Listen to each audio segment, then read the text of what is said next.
81.9 FM para toda a Grande São Paulo e via internet para o planeta. Informação, esporte, prestação de serviços, entretenimento e música com a sua participação. Rádio ABC AM 1570, FM 81.9. Rádio ABC, sempre ao seu lado. Papo Amigo, o programa do seu coração. Para você que está cansado de pagar caro por publicidade na internet e almeja o maior destaque no Google, conheça o Flutter. Com a devida estratégia, você terá milhares de páginas prontas e otimizadas, trabalhando para a sua empresa sem complicação, sem técnica chata e sem dor de cabeça. Flutter, uma excelente ferramenta fazendo tudo automaticamente. Você escolhe as palavras-chave que os seus clientes procuram, escolhe também a região que você quer trabalhar e pronto! Feito isto, nosso sistema cria páginas diferentes e otimizadas para o Google. Detalhe: todas estas páginas são carregadas rapidamente e todas elas ficam seguras nos nossos servidores. Suas preocupações acabaram com a manutenção e o backup, porque a nossa equipe cuida de tudo isso para você. Chega de gastar dinheiro com ações vazias. Domine a busca orgânica do Google e apareça naturalmente para seus clientes. Transforme para melhor sua presença online agora. www.flutter.com.br. WhatsApp 11 99254 9086. 11 99254 9086. Flutter, dominar o Google nunca foi tão fácil.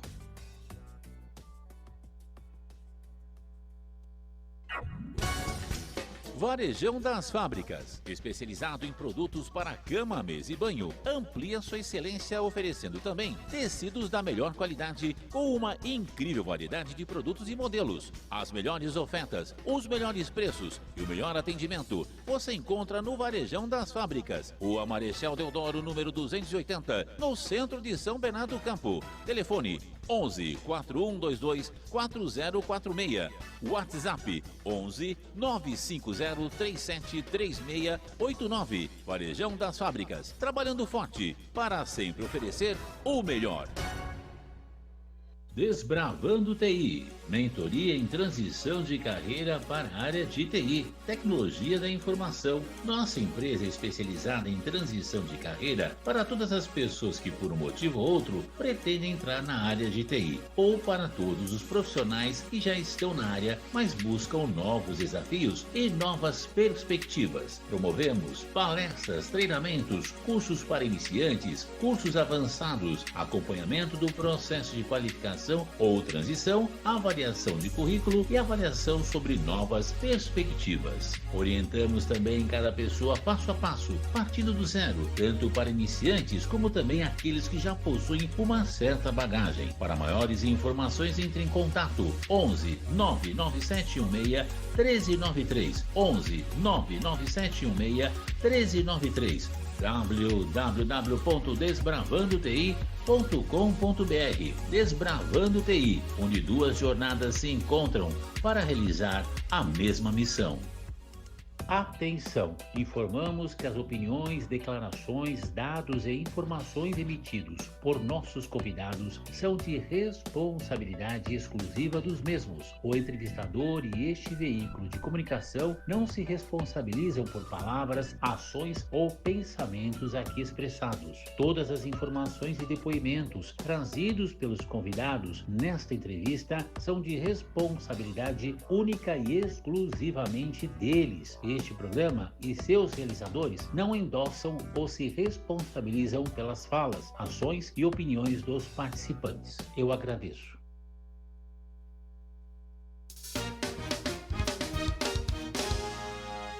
Agora na Rádio ABC, Papo Amigo, cultura, arte, entretenimento e muita informação para você. Apresentação, Saulo Tadeu Apes. Boa noite, pessoal! Sejam muito bem-vindos! Começa agora mais um programa Papo Amigo, Psicologia e Liderança, aqui na Rádio ABC. 81.9 AM 1570. E trazendo mais conhecimento para vocês e boas companhias. E aqui a gente vai estar transmitindo pelo YouTube. Canal do YouTube é @RádioABCFM e no Instagram do Fernando. Opa, boa noite. O meu Instagram é Fer Moraes Reis. Cola lá que a gente está transmitindo ao vivo por lá também. Hoje que vai ser um super bate-papo, né, Priscila? Isso, e a gente vai querer a sua participação. Então manda a sua pergunta lá pra gente, porque o programa começa agora. E hoje aqui com a gente, além do Fernando, do Saulo, a gente tem aqui uma pessoa que vai ser entrevistada, que é a Patrícia Dias, procuradora municipal de São Bernardo, com o tema Como inovar no setor público. Esse é o nosso tema de hoje. Seja muito bem-vinda, Patrícia. Obrigada, boa noite a todos que estão nos ouvindo, a vocês aqui presentes, e eu estou muito feliz de estar aqui hoje. Ai, muito obrigada. E o Saulo tem um recadinho antes, né, Saulo? Antes da gente começar a entrevista com a Patrícia. Oi. Oi. Oi. Saulo, boa noite, Saulo. Boa noite.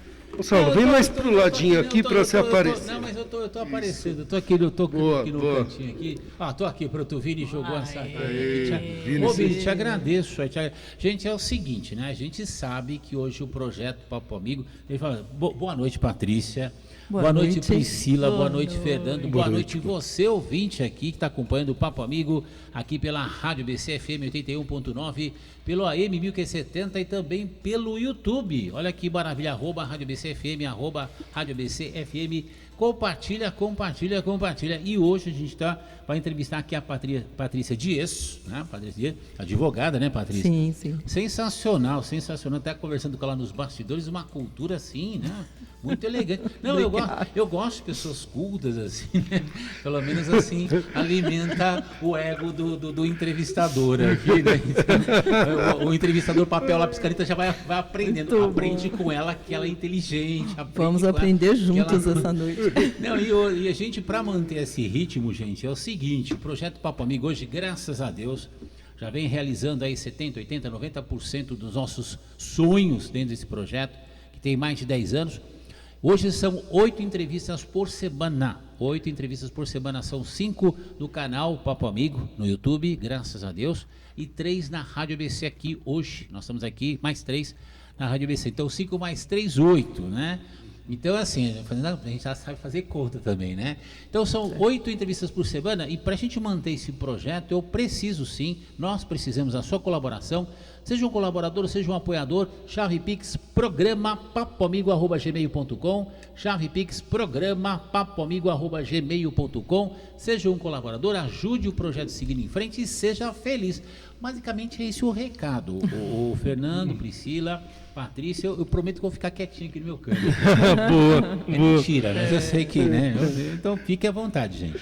Muito bom. Ô, Patrícia, já vamos começar, né? Fazer pinga-fogo, né? Vamos embora. Não, tô brincando. Você vai assustar ela. Não, aqui é tranquilo. Estou aqui para isso. A gente estava até conversando no bastidor, né? Sim. Que assim, inovação, eu sou apaixonado por inovação. Eu também. Mas inovação é sempre um desafio. E no setor público eu imagino que é um desafio, talvez não maior ou menor, mas é um desafio diferente. Qual é o maior desafio que você enxerga em inovar no setor público?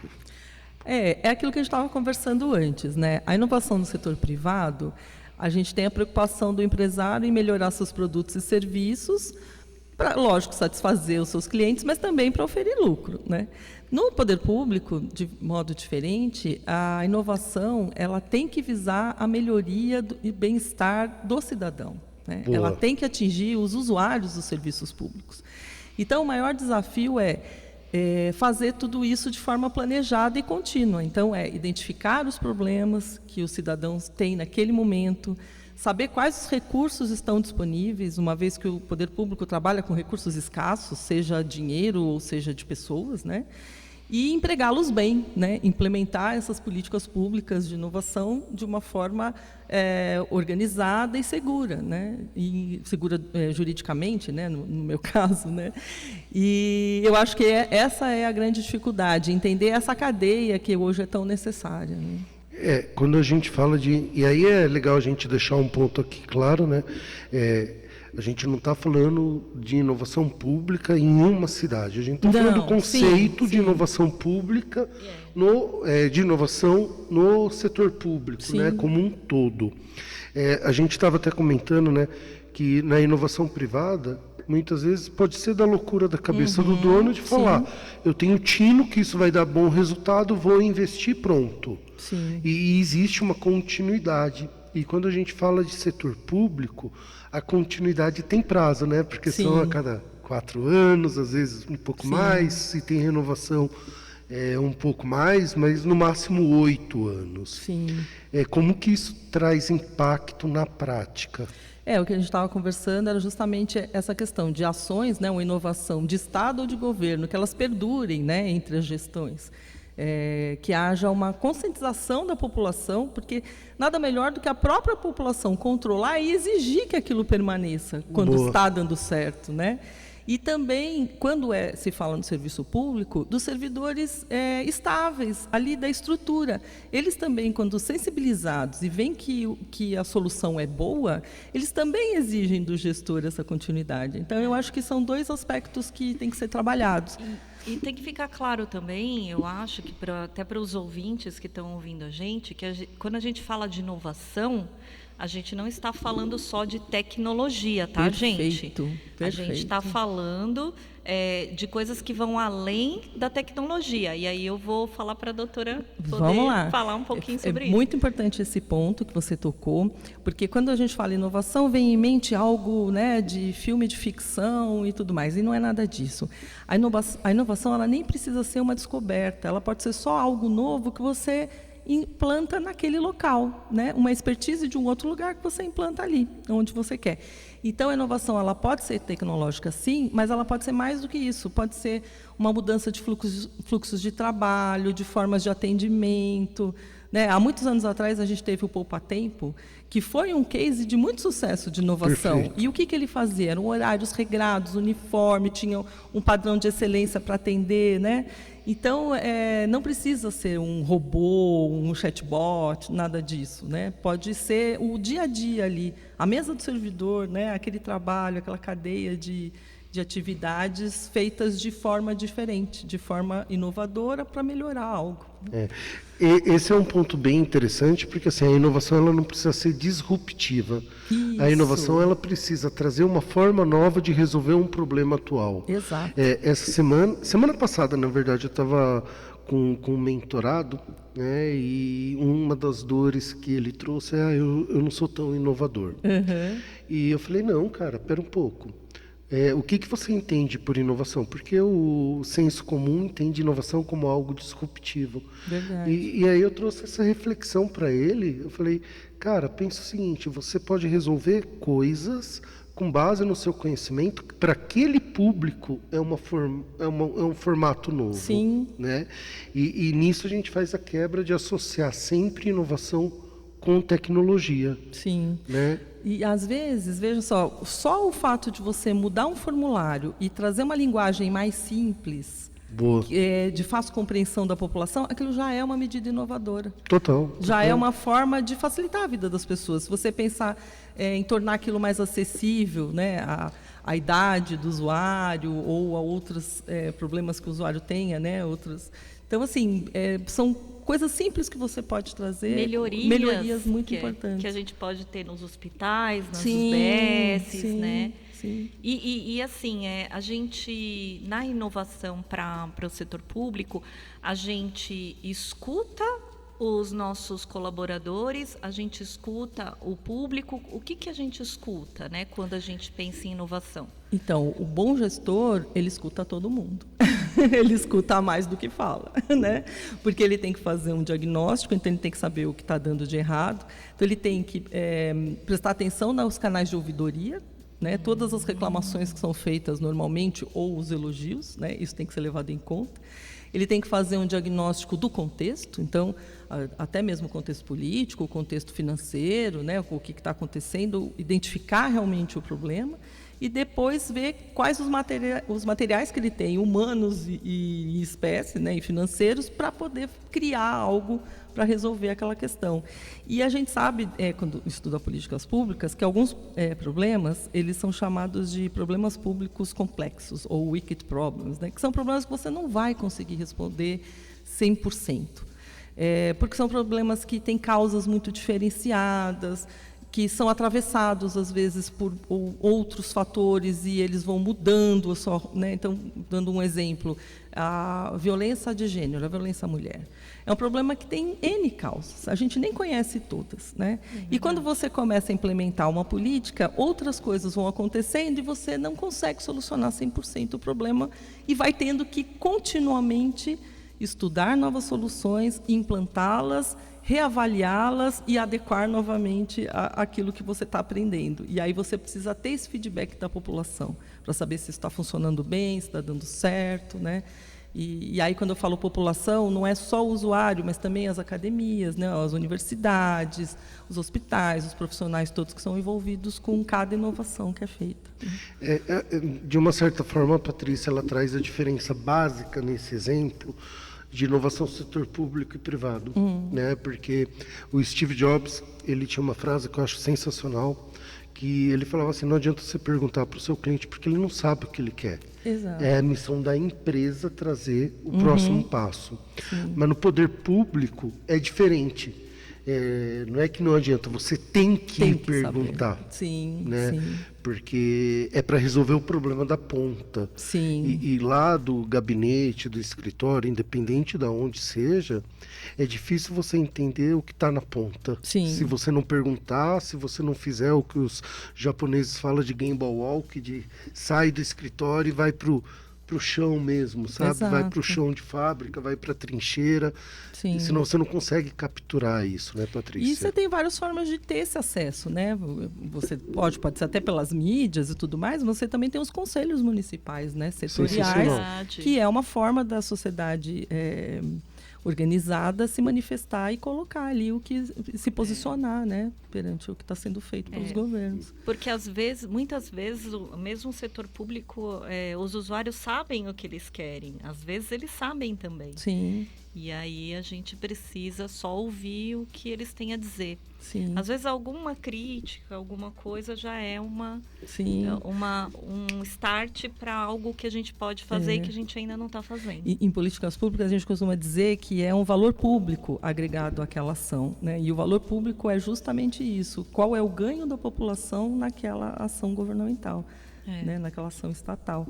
Então, como a gente estava dizendo, né, não adianta você ter o melhor aplicativo do mundo se aquela população sequer tem uma internet disponível. É verdade. Né? Então, tem que, você resolver um problema, querer satisfazer uma necessidade, tem que estar de acordo com o contexto. Né? Uma coisa que sempre me chamou a atenção, Patrícia, é o seguinte: quando você desenvolve um tipo de um treinamento, eu percebo assim, isso é uma coisa que me assustava muito quando era jovem. Tinha uma fase, eu falei assim, gente, espera aí, está passando um conhecimento aqui na lousa, mas não está dando tempo do exercício para memorizar esse conhecimento, refletir sobre esse conhecimento, assimilar esse conhecimento e compreender esse conhecimento. Então era uma coisa assim, tinha uma lenda, o pessoal falava, os professores fingem que estão ensinando, os alunos fingem que estão aprendendo e o Estado finge que está educando. Sim. Então, isso há 40, 45, 50 anos. Muito bem. O que eu sinto hoje é o seguinte. Nós, no Brasil, estou falando Brasil. Brasil, Sim. não é... Eu estou falando Brasil dos 200, 250 milhões de pessoas que tem no nosso país. Nós temos problemas básicos. 40, 50% da população não tem esgoto da maneira qualificada. Então, quando eu passo uma tecnologia, ou quando eu passo uma nova forma de lidar com a sociedade, eu preciso educar a população, desenvolver um treinamento para a população, independente de tirar nota. Sim. Na sua visão, e é uma reflexão, pelo amor de Deus, não é uma pergunta. Claro, ninguém aqui tem uma resposta absoluta. Como é que a gente poderia fazer um treinamento? Olha, esquece nota. Sabe, que nem aquele sistema Kumon, que você pega lá e todo dia você vai escrever a mesma coisa durante 30 dias até você memorizar, e depois que memorizou você vai conversar sobre o assunto, e depois que você conversar para saber se está certo ou errado, fazer uma reflexão, para transformar isso numa segunda natureza.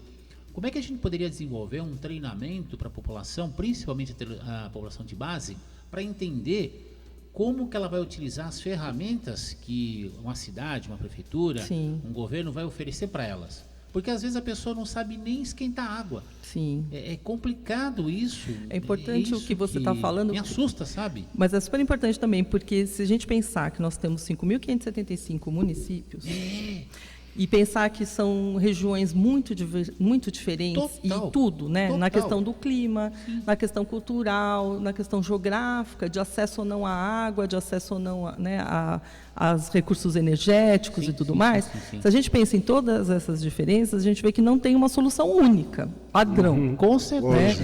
Mas com certeza passa pela educação. Opa! Né? Então, eu acho que isso tem que começar na base mesmo, né? Para a gente poder preparar os nossos cidadãos para um futuro melhor, né? Como a gente vê nos países asiáticos, que a gente elogia tanto, e o grande foco é a educação. Você né? me lembra um exemplo que eu falava no passado, o seguinte, gente, imagina assim, vamos partir de um ponto de princípio, e vamos pegar a rede McDonald's, por exemplo, tá? Saulo tá fazendo propaganda deles. Gente, não tô fazendo propaganda. Seria ótimo se eles estivessem pagando para, né? Se quiser, inclusive, ó. Fica a dica. Fica a dica aí, McDonald's, Se quiser né? patrocinador do Pão, patrocinador do Pão Amigo, eu aceito. Não é isso, eu tô falando que é uma rede de sucesso, que nem a Coca-Cola, uma rede de sucesso. Eu sempre pensei assim, imagina o Brasil, né, 5.000, 6.000 cidades, cada cidade vai ter lá uma lanchonete do McDonald's, muito bem. Então é referência. E aí, é lógico, ela vai se adaptar à cultura do local. Isso. Então, mas é um ponto de partida, que em português, nós falamos a língua pátria português. Sim. Então, nós vamos partir desta referência. Então, está aqui o nosso dicionário, está aqui a nossa gramática, vamos para cima. Sim. Mesmo que eu utilize o meu coloquial, nada me impede de toda hora eu estar folheando o dicionário ou o livro de gramática. E isso eu acho que é importante. Sim. O processo, olha, você não precisa se preocupar, ir lá para uma sala de aula e ficar estudando para tirar nota. Vai no teu tempo. Se você conseguir assimilar que casa é com S em uma semana, beleza. Se você conseguir assimilar em um mês, beleza. Tá com dúvida, vai lá no dicionário. Pergunta para o amigo, pergunta para a amiga. Vai no Google. Eu acho que talvez seja esse o primeiro passo. Eu acho que mudar essa formatação da educação é importante. Você sabe que quando a gente também estuda a inovação, a primeira coisa são os elementos básicos, né? Colaboração e criar ambiente seguro para teste e erro. Pronto, né? Então, assim, a educação hoje, ela não está voltada para isso, né? Colaboração pode até ser, mas o teste e erro nem sempre, né? Vai depender muito do método de ensino, né? Porque eu me lembro no meu tempo, quando era criança, se você chegar o professor, a professora, na sala de aula, alguma dúvida, eu me lembro direitinho. Sim. Quando eu levantei a mão, eu tenho, seu burro, seu idiota, seu fracassado. Exato. Então, por que perguntou se eu tenho dúvida? Então, a classe inteira não respondia. Isso nos marca, né? Então, hoje, quando a gente está trabalhando com adultos no poder público, por exemplo, e você quer trazer uma inovação, você vai acabar tendo resistência de algumas pessoas.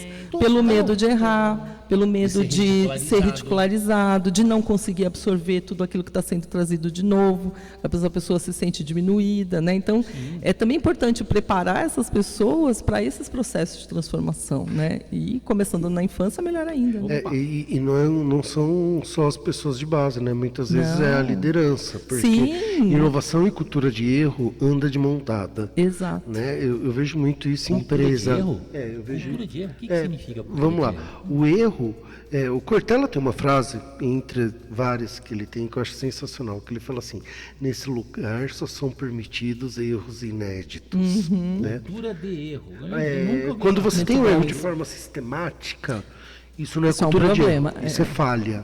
Agora, quando você tem um erro que acontece pela primeira vez, isso é uma oportunidade de melhoria. Exato. Né? Quando você vai para uma empresa e você fala, não, aqui é importante todo mundo levantar a mão quando precisa, que é o que foi a grande virada do sistema Toyota, quando eles dão liberdade de quem está no chão de fábrica levantar e tem um erro aqui, e aí todos focam para resolver. Sim. Mas quando o gestor não está preparado para isso, e quando alguém descobre um erro, levanta a mão e ele vai e desce o cacete na pessoa, o que acontece? O próximo fala assim, para que eu vou falar de um erro que eu percebi? Sim. Se eu vou apanhar, então deixa quieto, quando descobrir eu apanho uma vez só. Prefiro evitar uma punição, né? Prefiro evitar uma punição. Então a cultura de erro é você saber lidar com o erro. E inovação só acontece se existir erro. Sim. Daí vem os ambientes seguros, vem Isso, sandbox, vem os locais em que você consegue permitir que o erro não prejudique a estrutura organizacional como um todo. São os ambientes controlados. Exato. E no órgão público, eu acredito que a ideia do seja a mesmo mesma. jeito. E eu falo isso com muito cuidado, por ser da carreira jurídica, né? Sim. Então a gente sempre prima pela segurança jurídica, pela conformidade com a lei, com os procedimentos. Mas realmente, para inovar, tem que haver uma flexibilização e dentro dos parâmetros legais, né? E para isso a gente também precisa capacitar os profissionais também do direito para assimilar essa ideia, porque não é fácil, né? Quem está sempre muito cônscio do dever de ter que controlar e fazer esse controle interno dentro dos órgãos públicos, tem que aprender aos poucos a flexibilizar um pouco. E aí sim, para permitir essas contratações mais rápidas, dentro de parâmetros de valor e também contratações de coisas que às vezes não dão certo. Porque na inovação, muitas vezes você chama a iniciativa privada para trabalhar junto, no caso do sandbox e tudo mais, mas você sequer sabe quais são as soluções possíveis, o que pode ser inventado. Você não sabe o que está contratando. Não sabe o que vem, que foi o que aconteceu com esse pedágio, que agora eu vou esquecer o nome, né? Que o pedágio que passa, ele nasce de uma inovação, assim, né? Então, é uma forma de mudar mesmo, tem que alterar o mindset, né? De toda a organização. Você tocou num assunto que realmente me explica. Eu estava aqui borbulhando uma ideia, que é um conceito interessante. É fácil perceber que você é uma mulher muito afável e também muito culta. Obrigada. Então, é fácil perceber isso. Então, e a sensação que eu tenho é que você tem prazer em estudar. Então, advogada e tudo mais. Aí o que acontece? Como é que é lidar, no teu caso, não é uma pergunta, é uma reflexão. Como é que é lidar com a ignorância? Porque às vezes você tem pessoas à sua volta que elas estão ou numa posição ou num cargo e de repente, com todo respeito, gente, eu sei que o pessoal vai dar risada, mas não, às vezes dá vontade de olhar para a pessoa e falar assim, ô sua anta, eu tô aqui para te ajudar. Como é que é lidar com essa questão emocional? Eu queria completar a sua Por pergunta, favor, até, por porque favor. faz parte dessa colocação sua, porque assim, Eu não sabia, hein? as pessoas, elas têm resistências mesmo, né? Então, assim, resistência à mudança. Aí, quando você faz uma inovação, você faz uma mudança normalmente de processo, né? Como você estava falando. E como que a gente pode... Porque, assim, isso é natural do ser humano. O ser humano tem essa resistência para mudar. No setor privado já é difícil isso. Eu imagino como deve ser no setor público.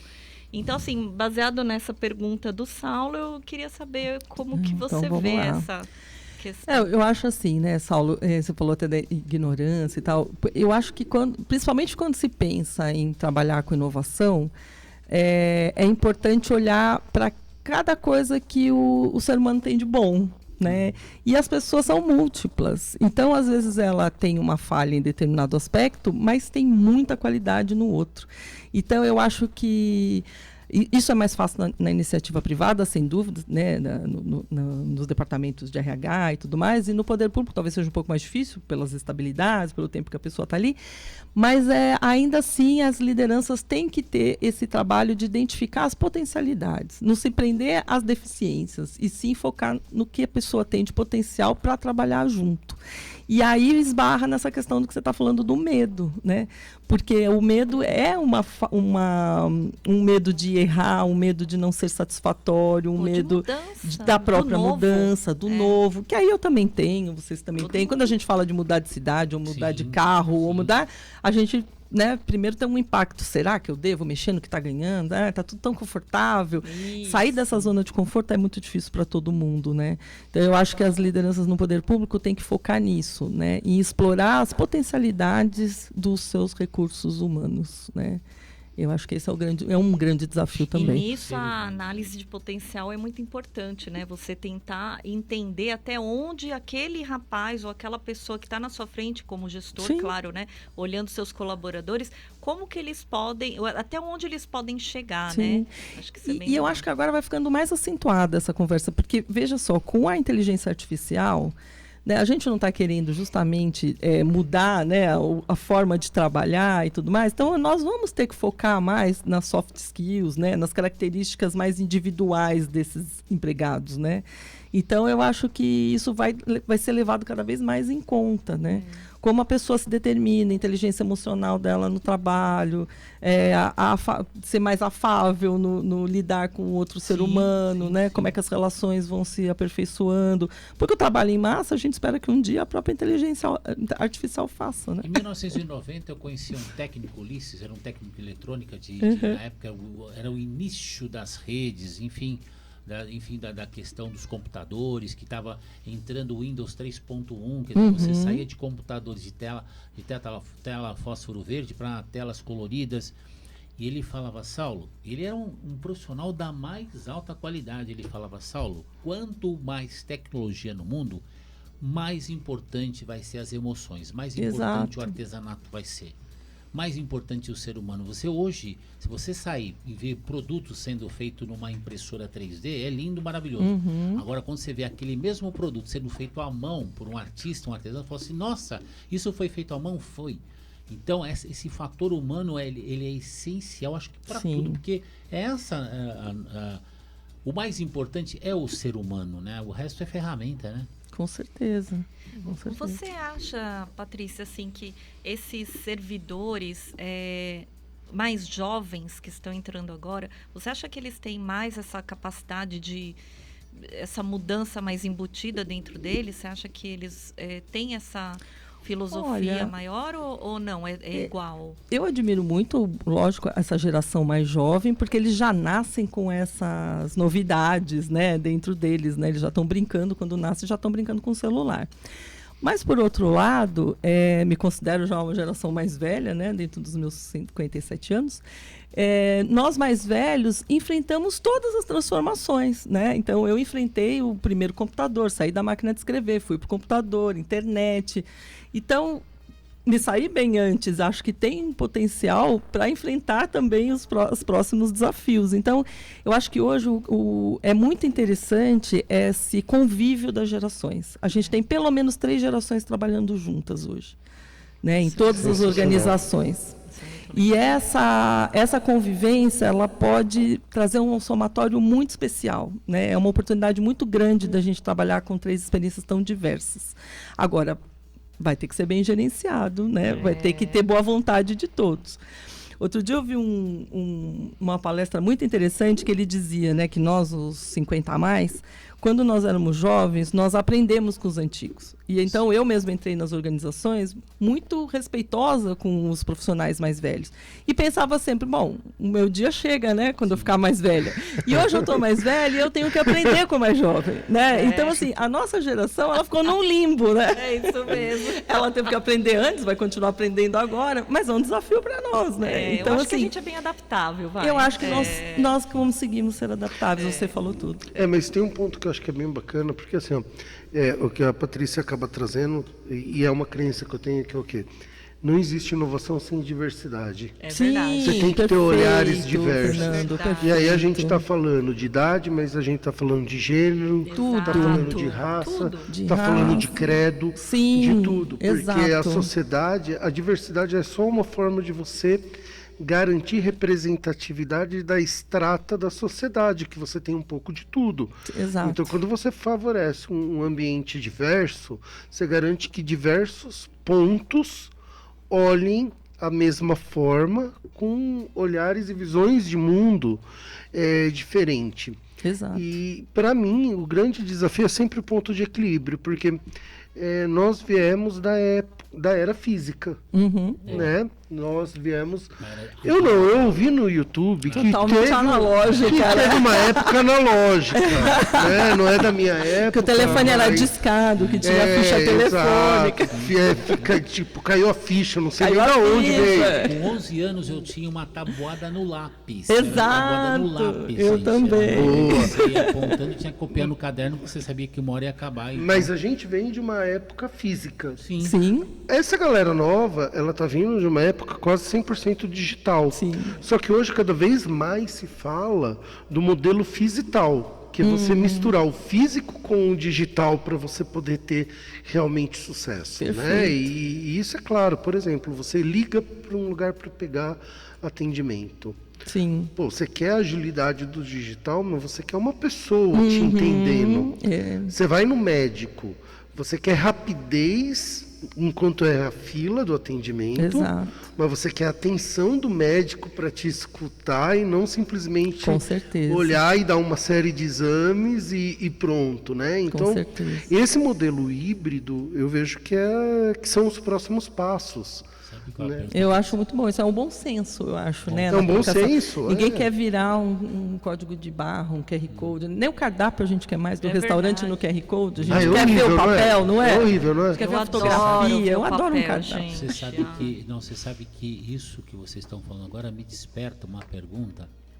Vocês vão dar risada na pergunta, mas é assim, olha, é uma reflexão. Onde estão os vagalumes? Porque hoje, se você pegar alguns lugares aqui, principalmente no ABC, você não vê mais vagalume. Quer dizer, você vai perdendo certos elementos tão sutis que você, de repente, fala, caramba, será que isso algum dia existiu? e se você observar, quem está segurando a bronca no mundo não é só no Brasil, não.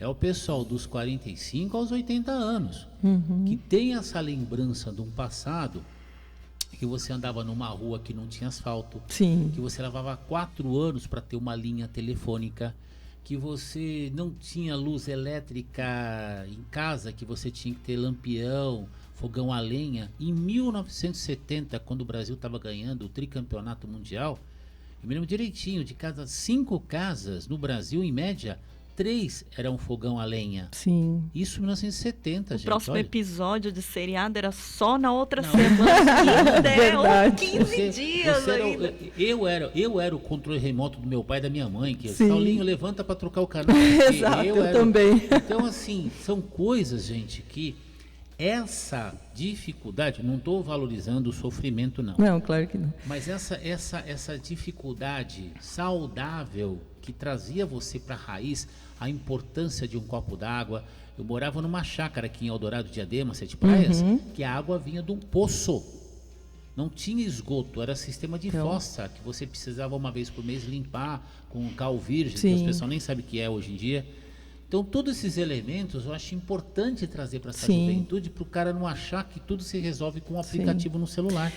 Você sabe que é uma outra coisa que às vezes a gente esquece, né? A gente fala inovação e pensa assim, é um fenômeno atual, é agora. Não, inovação faz parte da humanidade, do nosso período. O que eu mais gosto da inovação é o Renascimento, né? A gente mudou tudo, as técnicas artísticas, de arquitetura, depois a época da imprensa. Então, assim, a inovação vem. O que acontece? Domínio do fogo é uma inovação. É uma inovação. As políticas públicas que vão sendo implementadas são inovações constantes. O que muda, no meu entender, é a rapidez, né? Hoje, a transformação digital, né, que a gente fala, ela traz 50 anos em 5 minutos. Agilidade. Né? Se a gente vai olhar a inteligência artificial e ver as versões nos últimos 3 anos, a evolução que elas tiveram é assustador. Então, eu acho que o problema é mais a agilidade e não se há inovação ou não. A inovação existe sempre. Uma coisa que eu estou gostando pra caramba nesse momento político que a gente está enfrentando, 5, 10, 15 anos para cá, eu tenho observado, como eu estou nos bastidores da política há 10, 20, 30 anos, o que eu estou observando é pessoas com menos ego, com menos poço de vaidade, com vontade de trabalhar e fazer a coisa certa. Ai, que coisa boa, né? Eu tenho observado muito isso. Se bobear, essa é uma das maiores inovações que a gente tem, né? Que vai nos deixar muito felizes, felizes, Deus, né? olha, eu estou vendo gente com esse tipo de caráter. Que bom, Eu né? acho que é isso que, por você, a sensação que eu tenho é esse. Que bom. Não, mas é verdade, porque é importante ter gente falar assim, olha, vamos esquecer o posto das vaidades, vamos esquecer o ego exagerado e realmente vir aqui para a prefeitura, seja lá qual estado, qual cidade, vamos aqui para trabalhar em prol do outro, por isso que o nome é servidor público. E tem mais, eu acho que o conceito de inovação de hoje, né, rápida e tudo mais, ela exige colaboração. Colaboração é o oposto da vaidade, se a gente pensar, né? Porque não tem nome, né? Não tem um dono, um inventor, um criador. É um trabalho compartilhado. Você pensar nas organizações públicas, os laboratórios de inovação, eles são grupos de pessoas que estão constantemente estudando para criar soluções melhores, né? Então, não é uma pessoa. E sempre com uma organização horizontal, né? Não com essa hierarquia de cima para baixo, né?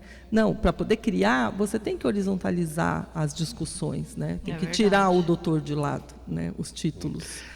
Agora, assim, né, o Saulo, ele trouxe um ponto em 1970, tal. Mas o que a gente não pode esquecer, e isso eu aprendi muito com o Diego, que tem um trabalho sensacional na periferia, na comunidade. Interessante. Tá? Por quê? Ele tem uma ONG, ele tem uma startup social. Que bacana. Diego Duarte, né? Diego Duarte. O cara é um gênio. Quero conhecer. Não, com certeza. E faço questão. Sim. O Brasil, ele tem vários Brasis dentro do Brasil. Então a gente fala muito, Saulo, de uma ótica nossa aqui. Sim. Mas não precisa ir para longe. Dentro do município, a gente está aqui em Santo André, dentro de Santo André, cara, tem áreas na comunidade que a informação de cesta básica, quando chega a doação, da ponta da favela até o centro da favela, demora 3 dias para chegar. Exato. Então, assim, para mim, esse é um dos pontos mais críticos quando a gente pensa em inovação pública e privada, porque a inovação privada, eu foco um público-alvo e é para ela. Agora, a inovação pública, cara, tem que ser para todos. Sim. E como você ouve essa galera que está lá na ponta? Sabe, o Diegão, ele fez um trabalho, eu quero até trazer ele aqui, se você concordar, que ele ajudou as pessoas a terem uma segunda renda fazendo trança. Então ele deu um curso de formação para as meninas. Ótimo. E teve uma situação que me trouxe uma reflexão muito profunda de uma mãe que falou assim, não, eu estou muito feliz porque eu já estou com o dinheiro que eu estou fazendo de trança, eu já estou conseguindo comprar coisas para os meus filhos. E aí na conversa, poxa, quanto que você está mais ou menos fazendo, né? Eu sempre acabo pensando em negócio. Ela falou, não, até agora eu já fiz R$150. Meu R$150 está mudando a vida da mulher. Então, a realidade dessa mulher de R$150, ela está feliz porque está comprando presente para 5 filhos. É uma realidade muito diferente de quem está no bairro nobre. Sim. E aí a inovação tem que atender os dois. Tem que atender todo mundo. Olha a complexidade. Olha a complexidade nisso. Isso, hein? Verdade. Isso, hein? Me assusta porque eu me lembro quando eu assisti o filme, o primeiro, né, o Tropa de Elite, o primeiro Tropa de Elite que eu assisti. A gente se assusta, porque não é só o Brasil, tá, gente? É o mundo. A gente não está falando só do Brasil. Claro. Está falando de 8, 9 bilhões de pessoas no mundo, 10 bilhões de pessoas. Vai saber quantas pessoas não tem no mundo hoje que você não sabe que existe. Tem algum lugar aí, né? Então é uma loucura. Então me assusta muito quando uma pessoa chega e fala, meu Deus, eu estou trabalhando e estou aqui agora com R$150 no bolso, e você vê no mundo uma quantidade desacerbada de falcatruas no mundo. Não estou falando só Brasil não, tá? É mundo. E para isso, não sei se isso vai acabar um dia, não sei.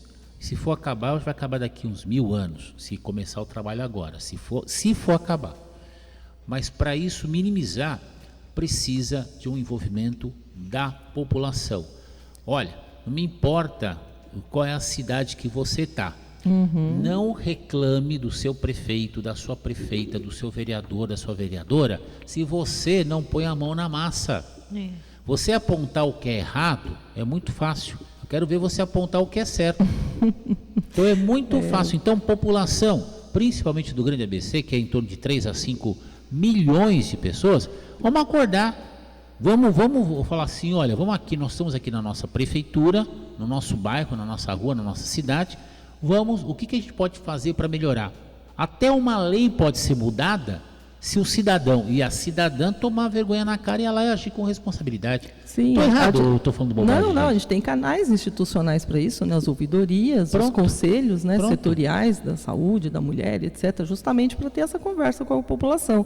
E hoje o gestor ele pode fazer diagnósticos muito pontuais também, né, Fernando? Eu acho que ajuda, não só daquilo que ele escuta desses canais, mas também de dentro das suas órgãos internos. Então, por exemplo, dando um exemplo nosso, vai de carreira jurídica, uma grande parte dos municípios tem suas procuradorias institucionalizadas.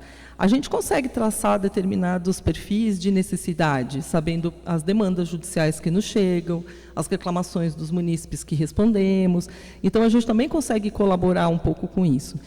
E tem também os índices de institutos sérios, como eu estava conversando com você, né, anteriormente, do IPS Brasil, por exemplo, né, um instituto que a gente gosta bastante, que consegue traçar um diagnóstico do que está acontecendo nas cidades, né, e consegue ver o índice de bem-estar, o índice de saúde, o índice de inovação. Então, isso também é uma forma do gestor trabalhar a partir de dados seguros, a partir de evidências, né? Que é o que hoje se pretende sempre, que as políticas e as inovações, né, no caso, sejam sempre a partir de dados concretos, né? Não de achismos ou de amadorismo, né? Opiniões. Ou só de opiniões, né? Que isso tudo seja muito bem fundamentado. Um trabalho, né? que eu acho bonito aqui no ABC, independente de cidade, gente, eu estou falando do Paranapiacaba. Um lugar bonito, gostoso, agradável, você pode, à distância de um trem, você pode fazer um turismo no final de semana.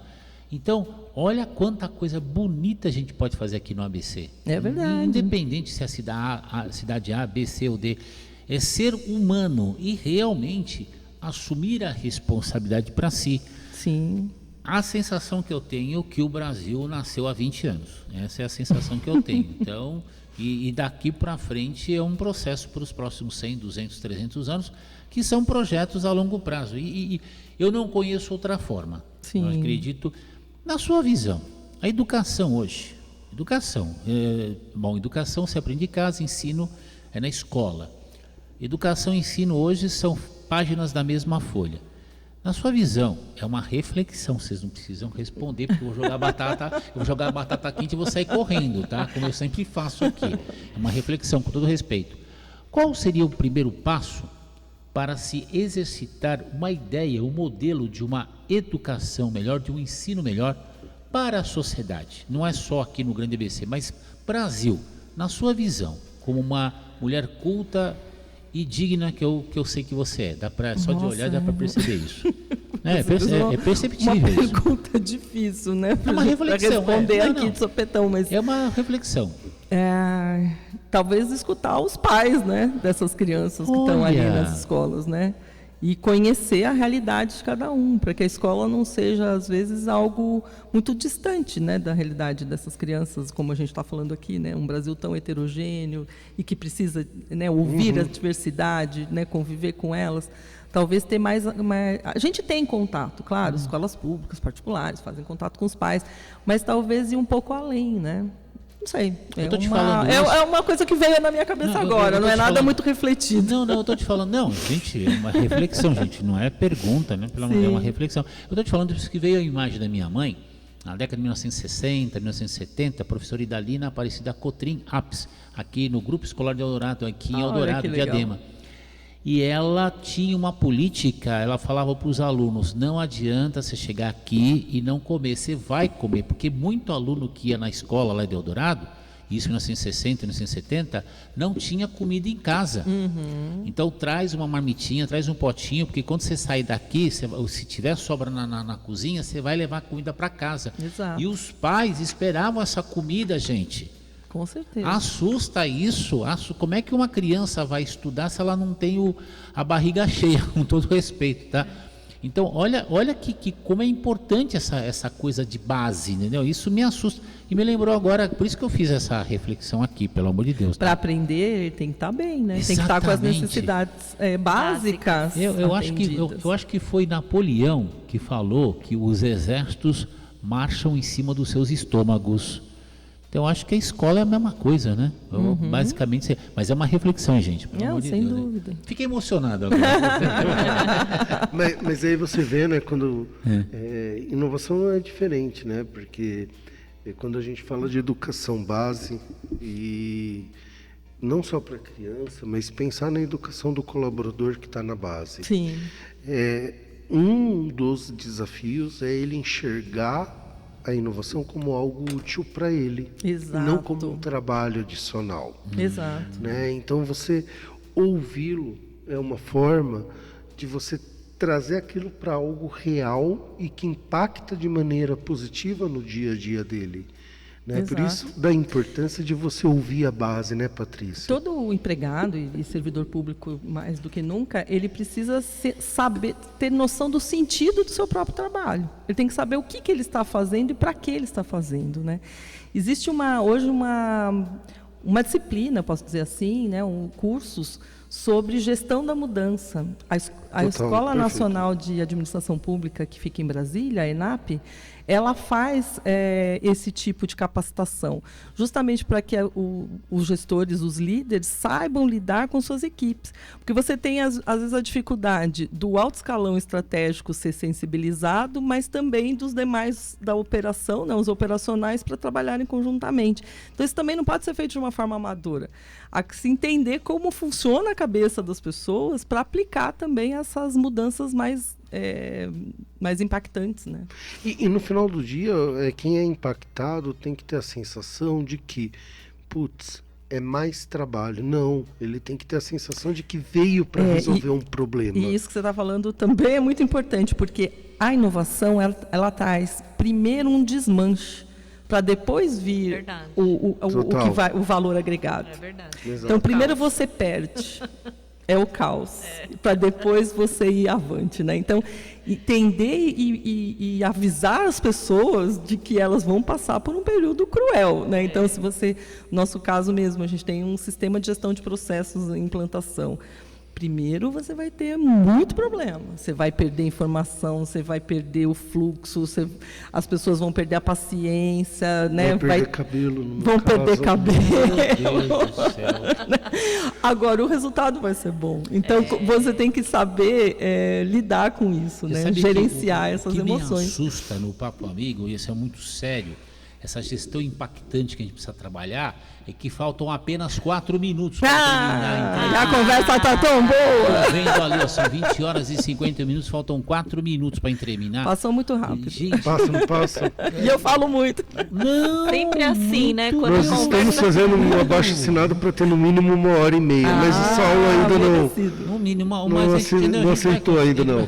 Olha, mas você sabe que aí entra também na questão da ganância e da ambição, porque eu sempre sonhei em fazer o Papo Amigo de segunda a sexta. Então a gente já está fazendo na Vox TV, fazendo no canal no YouTube. Então já são 5 entrevistas. Já é uma conquista. Eu comecei há 10 anos aqui na Rádio ABC com um programa por semana, depois para 2, depois para 3. Hoje tem 3. Maravilha. Então já são 8 por semana. Olha a ganância. Agora a gente quer cada programa com 1h30. 1h30, intervalos. Melhoria contínua. É claro. Mas é isso, ó. Faltam 3 minutos, né, Vini? Faltam 3 minutos para terminar o Papo Amigo. Gente, fica à vontade. Vocês encerram a entrevista, que eu quero mais aqui assistir. E pelo amor de Deus, Patrícia, conversa com o Fernando, conversa com a Priscila, você voltar várias vezes, porque... Pode deixar. Precisa voltar. Cultura útil é isso, gente, ó. Lema do Papo Amigo: estuda por desaforo para largar a mão de ser besta. Olha o exemplo aqui, 3 pessoas inteligentes aqui do meu lado, aqui, ó. Eu aqui como radialista, fazer o quê? Mas eu trago eles aqui para compensar, entendeu? A gente aprende por osmose, né? Aprende por osmose. Ô, Saulo, eu vou propor, como você, você, a Priscila e eu, toda segunda-feira está aqui, Tá. os 3 minutos deixar para Patrícia Por favor. despedir, apresentar, considerações finais. Por favor, fica à vontade, Patrícia. 3 minutos é seu. Fica à Vamos vontade. lá. Nossa, a gente falou tanta coisa, né, sobre inovação e tudo mais, mas acho que, voltando para a minha área, né, do poder público, dos serviços públicos, eu acho que assim, é importante colocar, né, que para ter inovação, precisa ter capacitação dos servidores. Precisa ter um investimento no servidor público, um investimento que eu digo de capacitação mesmo, de cursos, de preparo. Você precisa também fazer com que essas pessoas evoluam no tempo, né? E muita gente quer fazer melhor, né? A gente só precisa trazê-los junto com a gente, né? Com certeza. Então, eu acho que é isso. E é o que você falou que eu gostei muito, que é essa participação popular, né? Que as pessoas estejam junto com o poder público, seja pelos conselhos, seja falando na ouvidoria, seja participando da política em geral. Ou seja, tem vários caminhos aí que se pode optar, né? Para estar junto, né? E mostrar o que está precisando, né? O que está precisando ser mudado, o que está precisando ser... melhorado, né? Inovado. Melhorado. O Fernando falou uma coisa muito importante em uma das entrevistas, a importância da população cobrar de maneira saudável, digna e honrada os servidores. Sim. Votando ou não votando naquela pessoa, porque ela está ali ocupando um cargo importante para a cidade. Então, eu acho que isso que é uma reflexão importante. Ou será que eu estou errado? Também. É uma questão de... É a maior participação popular. Uma cobrança Mas saudável. eu acho né? também que as pessoas devem participar mais mesmo da política, né? E na sua comunidade, sabe? Acho. Nos seus nichos, né? Ou então, como você falou, startups que mexem com trabalhos comunitários, né? Tem muita forma de se envolver.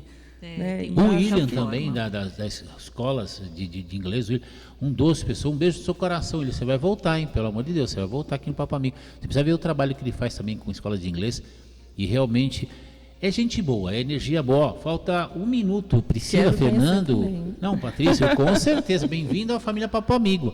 Encerrem vocês a entrevista, por favor. Quero ficar aqui. Bem, eu quero agradecer a Patrícia de ter vindo aqui para falar um pouquinho com a gente, né? É sempre um prazer. Obrigado, Patrícia. Eu também agradeço muito o convite de vocês. Eu acho que sempre que a gente puder falar, né, do nosso trabalho, daquilo que a gente estuda, daquilo que a gente reflete, é importante e é muito prazeroso, né? Eu gosto muito de conversar sobre tudo isso. Tem algum Instagram que você quer deixar para o pessoal acompanhar? Olha, a gente vai ter um evento até esqueci dele, na segunda-feira, sobre inovação e contratos para soluções inovadoras.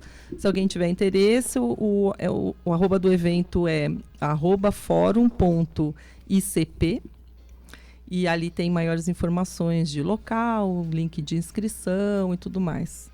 E o nosso da Associação de Procuradores é @apronsbc, para quem tiver mais curiosidade do que faz um procurador municipal. Muito bom.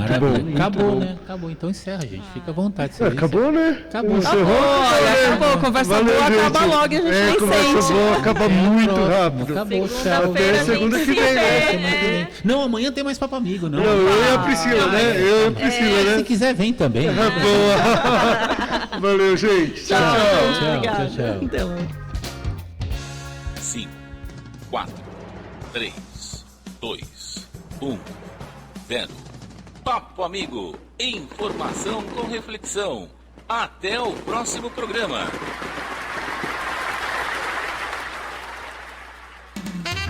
Continue na ABC. Daqui a pouco.